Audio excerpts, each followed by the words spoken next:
compared to the final stage. This is where it gets really hard. I couldn't have been more wrong. Mac literally obliterated the last stage of this course in 10 seconds.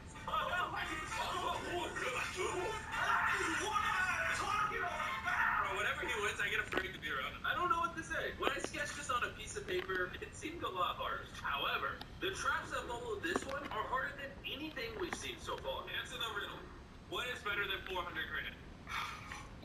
500 grand. Are you gonna be a wuss?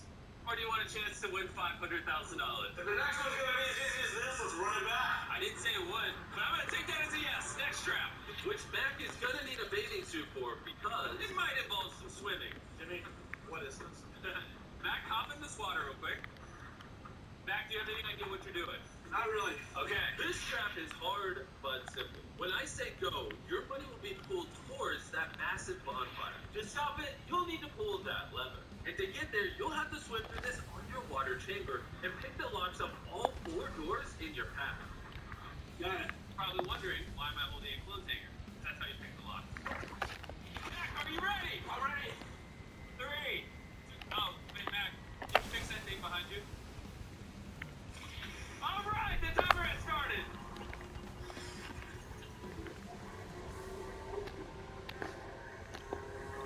This money in exactly 3 minutes is going to be in that fire pit, unless Mac comes out the other end and flips that lever.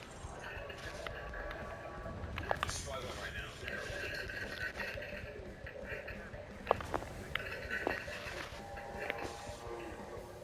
How is he holding his breath this long?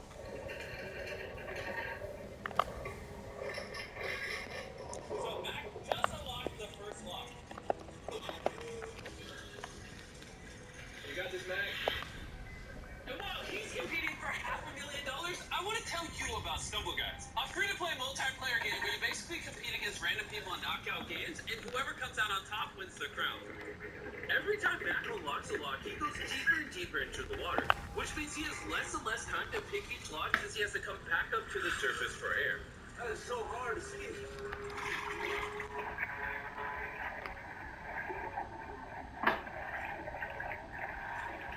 Bro, this is crazy. Stumble Guys even took some of our biggest videos and turned them into levels in the actual game. And on top of that, Stumble Guys now has Mr. Beast skins, emotes, and even victory animations available inside their item shop.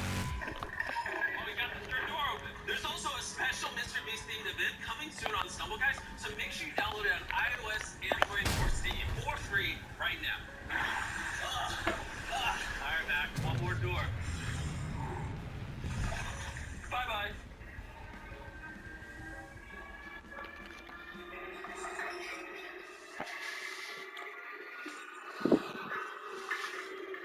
Look how close the money is to the fire.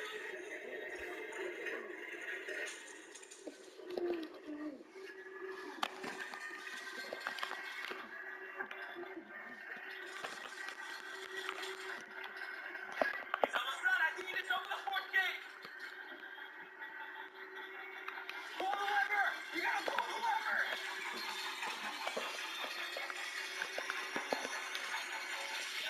Just stop the money. Oh my gosh.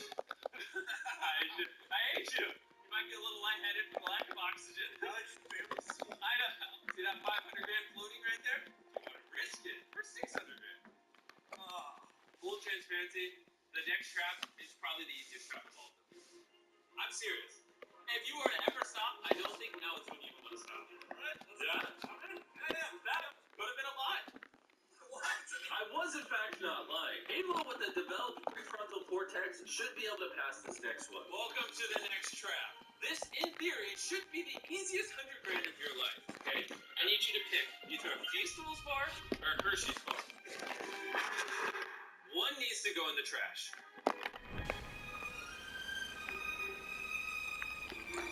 Yeah, this looks perfectly fine to me. Well, of course, you just won 100 grand. That's right. Now you have $600,000 in cash. Jimmy, that's 6 Lamborghinis. And a Feastable bar. I'll throw that in. Thanks. Do you want to risk this $600,000 mini ocean of money for the chance to win $700,000? crazy. I can tell he's about to say yeah. Dude, my mom is gonna be so mad at me if I lose this right now. Yes or no? Just one more. What's one more? Alright, let's do it. Yes, one Let's do more. it? One more. I actually though, like please. Yeah. Do not let me do one after that. Okay. Okay. When we were going on this next trap, Mac's gonna need a blindfold. Alright, can you see? I cannot see. Oh. That was a lie. Alright, maybe actually two blindfolds. I hope he's not scared of heights. And if you're wondering why I said heights earlier, well, stand us up! Mac may know that we're going up, but not how far. Oh my god, dude. We're going 200 feet in the air, where he's gonna have to face his biggest fear. And he wants to walk away with 700 grand. Mac, let's take off the trash can.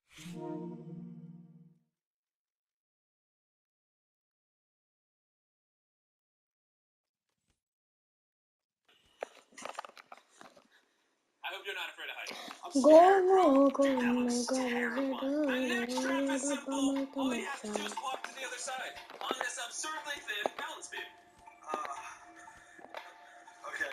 This is insane, dude. Oh my gosh. I just don't know how he's gonna do this. I'm so scared right now. I'm like so scared. Bro, this is terrifying. How, would you do this? Like, Oh, heck no. I would never do this. 700 grand on the line. His worst fear. Let's see what happens. okay, I can't think about it anymore. That's what it is.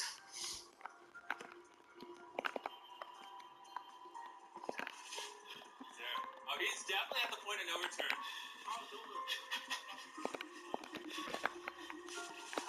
Oh my gosh.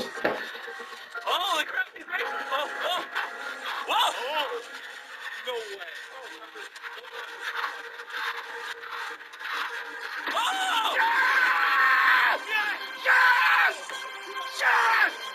That's what I'm talking about! That is what I'm talking about, baby! Oh my god! Based on the first couple of steps, I did not think he was going to make it.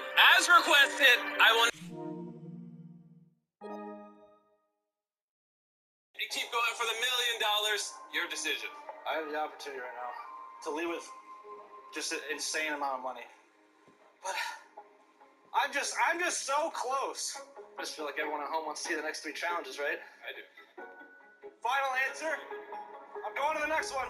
If he fails the next trap, I'm going to feel terrible. Mac now only has 3 traps remaining to win $1 million.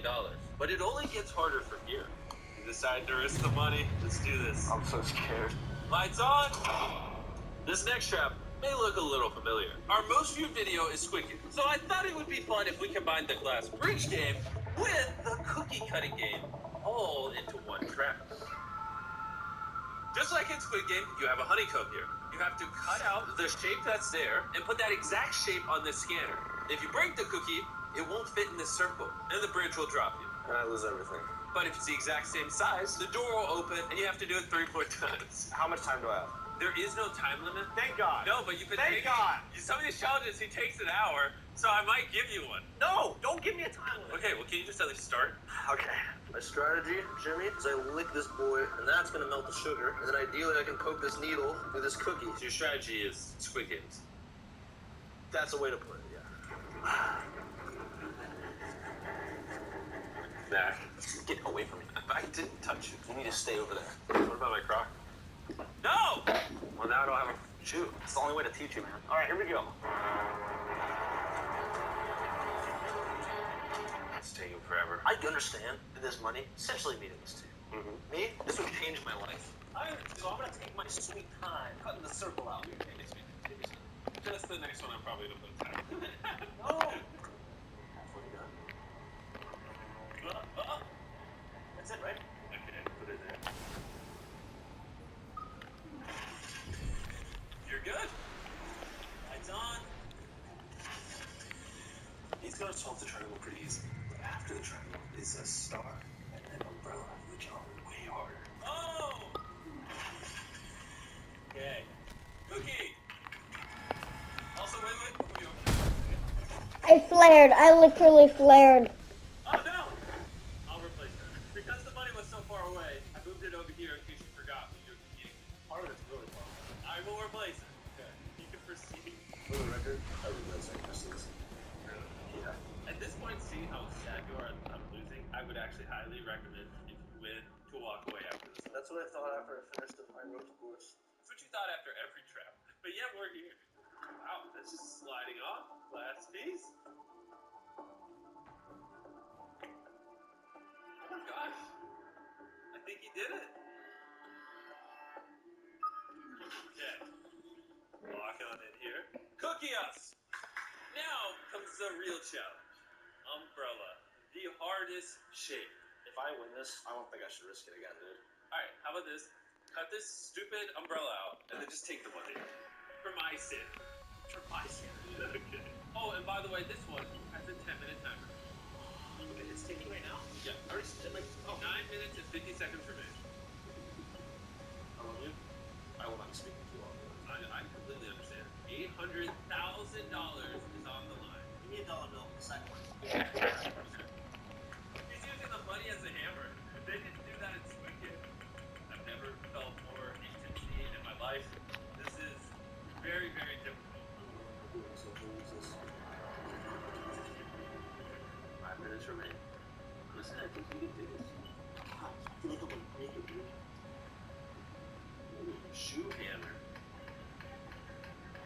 Dude, I'm just making good progress.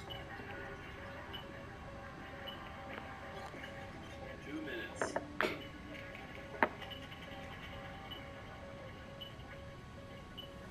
We're starting to break it off.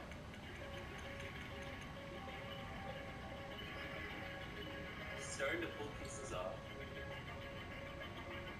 Just so you know, there's 60 seconds left.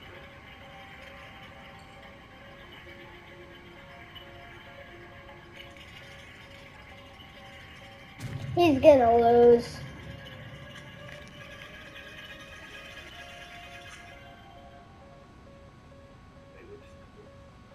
Oh, no.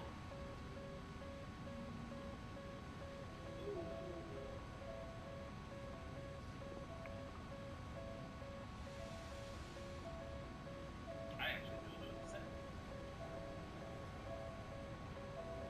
Such an idiot. And I had it all. It's $700,000. I don't know why I did this. I got hurt last, and you just lost the first challenge. Okay. Let's stand it up. Let it be known, if you're in a Mr. Beast video, quit while you're in it.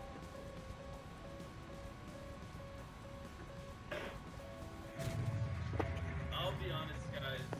This was pretty sad. I decided to get back an extra $100 for troubles. Let me know if you want to see more videos like this one. Hopefully, the next one has a happier ending. Really.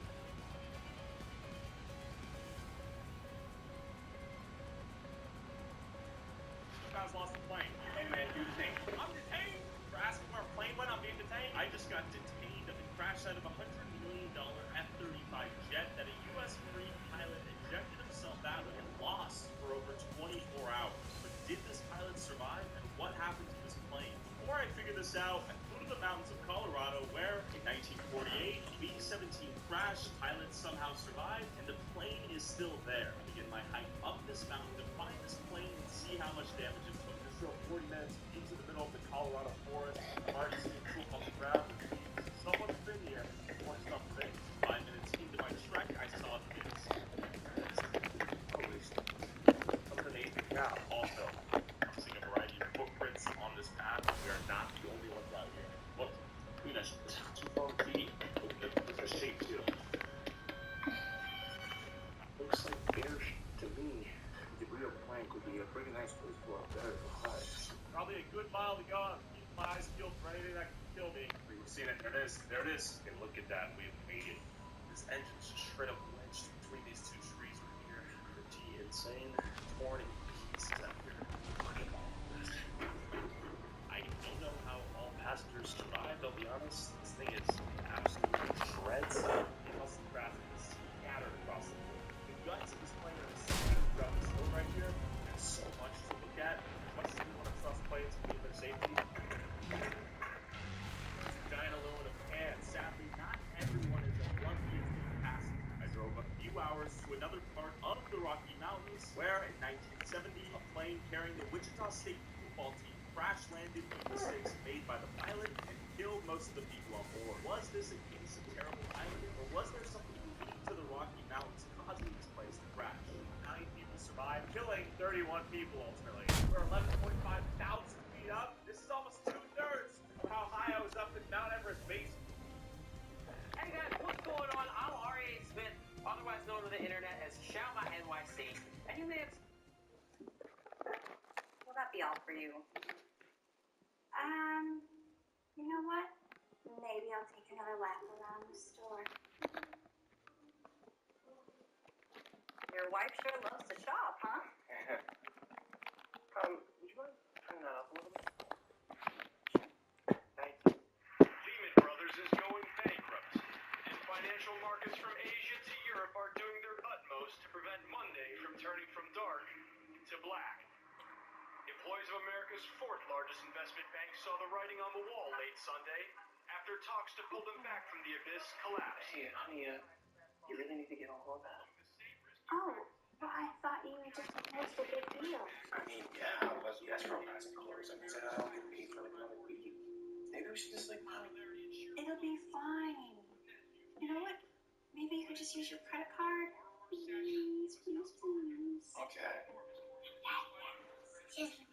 Alright, okay. Gotta do it now.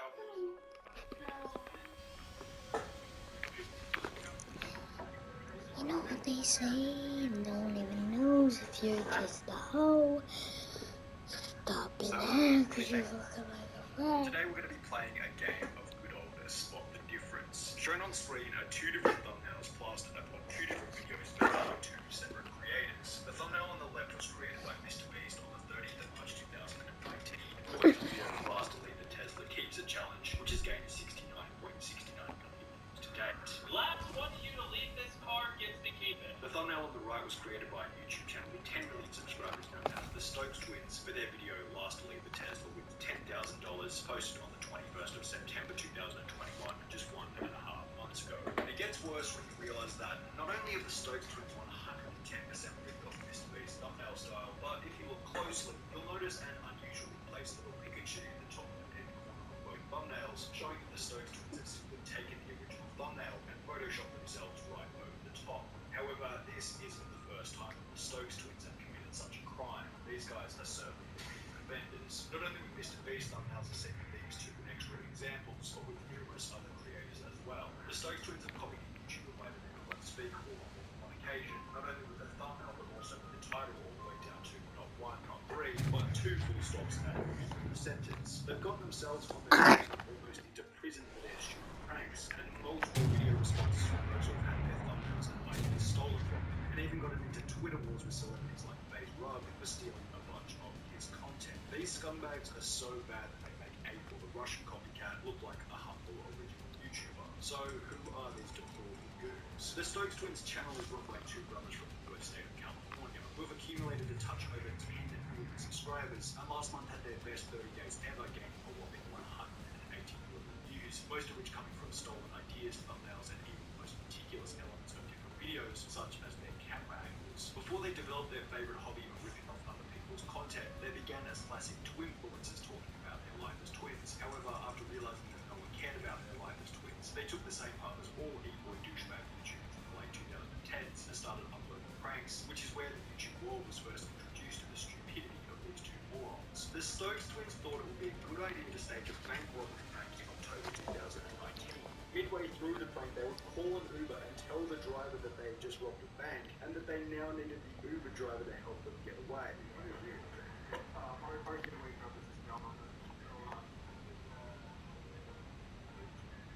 Up until this point, nothing had gone wrong. However, after many onlookers witnessed them jumping into the Uber looking like they had obviously just robbed a bank, the police were called, and the Uber driver was ultimately held at gunpoint by police under the assumption that he was involved in the actual bank robbery. After then being called by police themselves, the twins were arrested and slapped with a summons to appear in court at a later date. This is what's gonna get someone potentially gun stuck in the that we have people stuck in the middle of the street because they're watching this.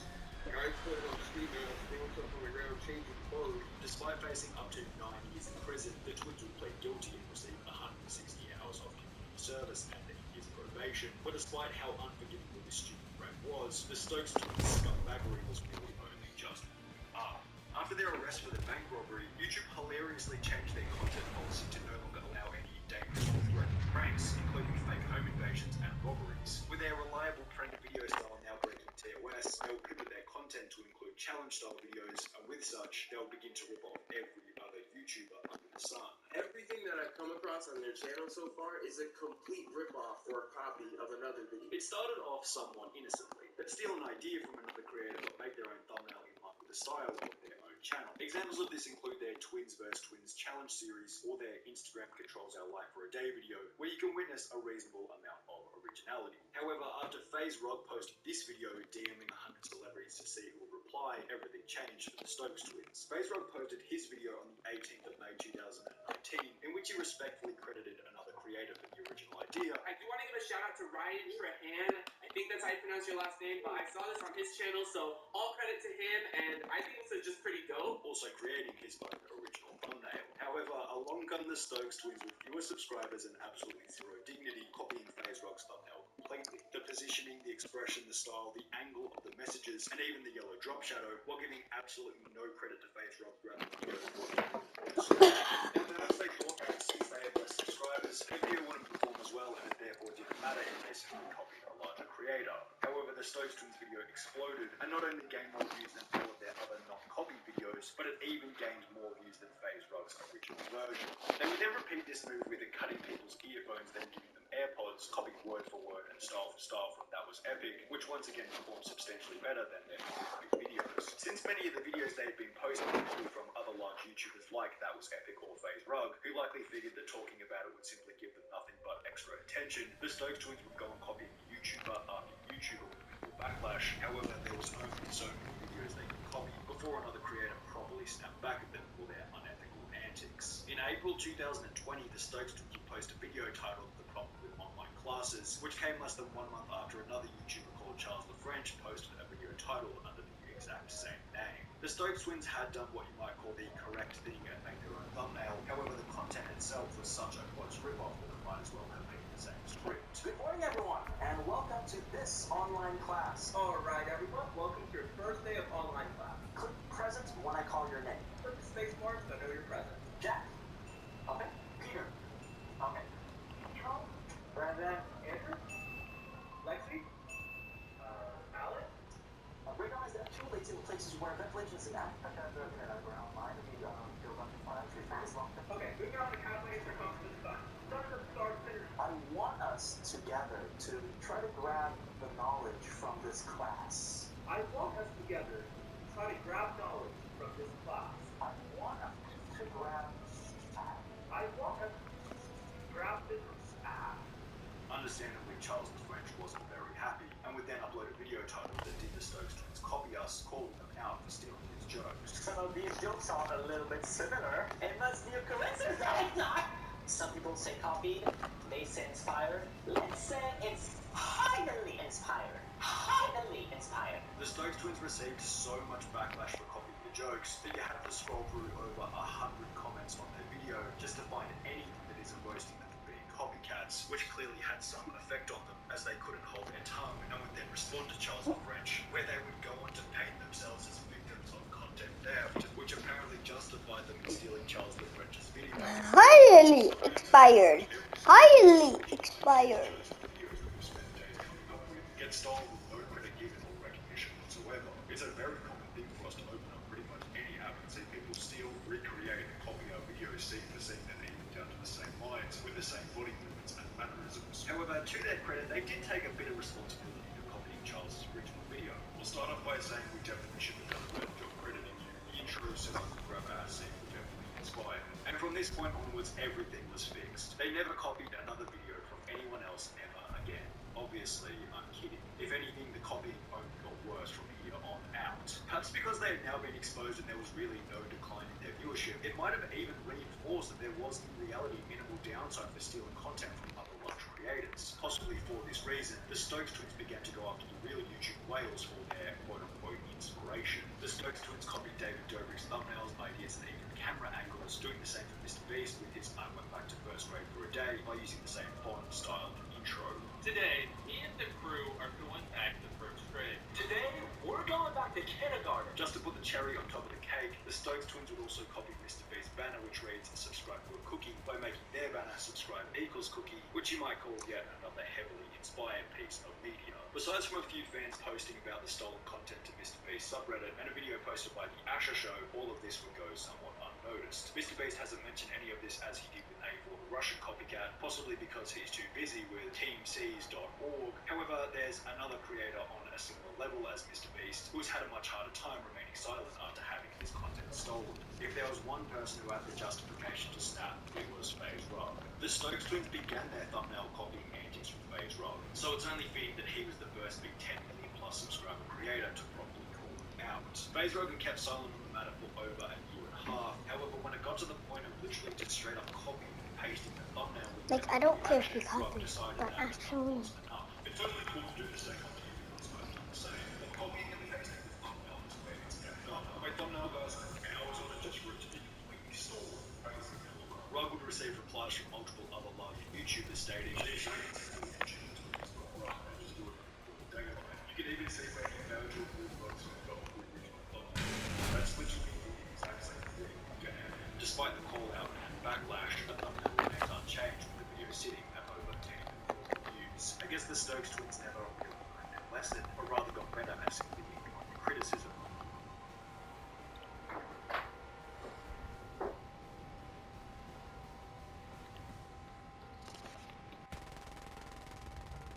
We're going to rank YouTube's 10 worst apology videos from bad to downright terrible. So let's begin by looking at RiceGum, whose trash apology went by the name of This Dude Calls Me Out for Mystery Unboxing. RiceGum's apology referred to a different video from 3 days prior, titled How I Got AirPods for $4, in which he'd promote a mystery box gambling site while making it sound as though the website was an easy way to make money.